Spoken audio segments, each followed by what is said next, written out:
हम बात करेंगे केदारनाथ के कुछ अनसुलझे रहस्यों की। क्योंकि केदारनाथ अपने आप में बहुत सारे रहस्यों को समेटे हुए है। 13,000 फीट की ऊंचाई पर स्थित एक ऐसा मंदिर जो हजारों वर्षों से बर्फ, भूकंप और प्रलय को झेलकर भी आज भी अडिग खड़ा है। केदारनाथ भगवान शिव का वह धाम जो रहस्यों और चमत्कारों से घिरा है। आइए जानते हैं इस अद्भुत स्थल के वे रहस्य जो आज तक विज्ञान भी नहीं सुलझा सका। 2013 की त्रासदी के बाद भी ये पूरा शहर तबाह हो गया, लेकिन केदारनाथ मंदिर जैसे किसी दिव्य शक्ति ने इसे बचा लिया हो। वैज्ञानिक भी मानते हैं कि इस मंदिर के पीछे विशाल शिला ने बाढ़ की दिशा मोड़ दी और मंदिर को बचा लिया। लेकिन प्रश्न यह है कि यह शिला वहां कैसे आई? क्या यह संयोग था या ईश्वर की कोई लीला थी? मान्यता है कि इस मंदिर का निर्माण पांडवों ने स्वयं किया था जब वे अपने पापों के प्रायश्चित के लिए भगवान शिव की खोज में निकले थे। लेकिन आज की तकनीक से भी जहां निर्माण कठिन है, वहां हजारों साल पहले बिना किसी मशीन के ये भव्य मंदिर कैसे बना?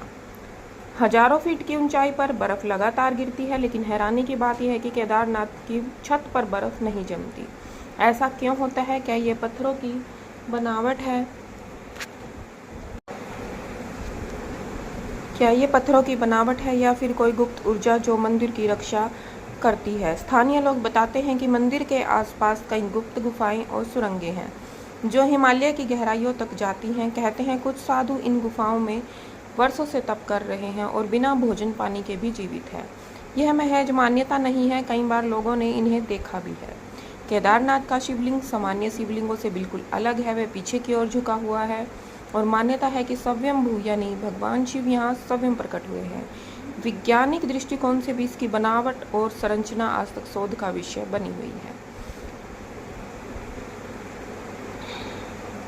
क्या आप जानते हैं कि इस मंदिर के पुजारी उत्तर भारत से नहीं बल्कि कर्नाटक से आते हैं और शंकराचार्य ने इस परंपरा की स्थापना की थी जो आज भी लगातार बनी हुई है। लेकिन इसका कारण क्या है, ये भी एक रहस्य है।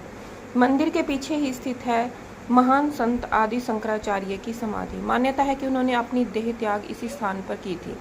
लेकिन कुछ रहस्यवादी मानते हैं कि वे आज भी हिमालय की गुफाओं में तप कर रहे हैं और समय आने पर अवश्य प्रकट होंगे। कुछ लोगों का दावा है कि रात के समय जब मंदिर बंद रहता है तब भी वहां से घंटियों की आवाज आती है। क्या ये किसी सूक्ष्म शक्ति का संकेत है या कोई अन्य संकेत है?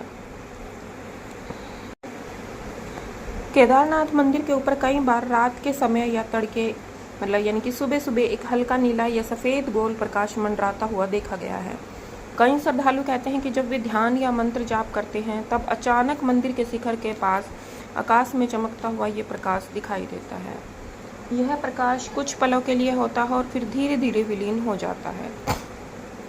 लोक कथाओं और संतों की वाणी में इस प्रकाश का उल्लेख मिलता है जिसमें इसे शिव की उपस्थिति का प्रतीक माना जाता है। कहा जाता है कि यह प्रकाश शिव के तीसरे नेत्र की चेतना से निकलने वाली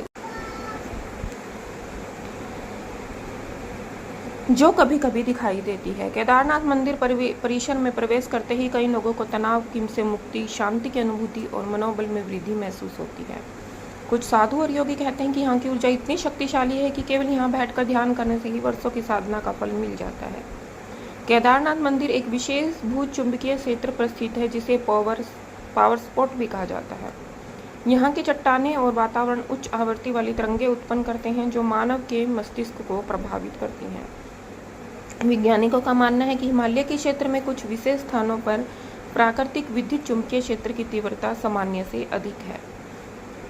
कुछ शोधकर्ता इसे बायोलॉजिकल आराक मानते हैं, मतलब हर जीवित और पवित्र स्थान के चारों ओर एक ऊर्जा क्षेत्र होता है जो कभी कभी किसी विशिष्ट फ्रीक्वेंसी पर दृष्टिगोचर हो सकता है। केदारनाथ क्षेत्र को शिव का ज्ञान मंडल माना गया है।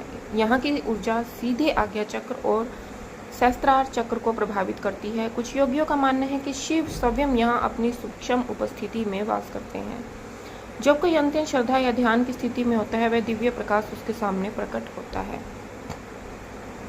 कुछ पौराणिक शास्त्रों में भी कहा गया है कि जब पृथ्वी पर संतुलन बिगड़ता है तो केदारनाथ जैसे स्थानों से दिव्य संकेत मिलते हैं। यह प्रकाश उसी चेतना का हिस्सा है।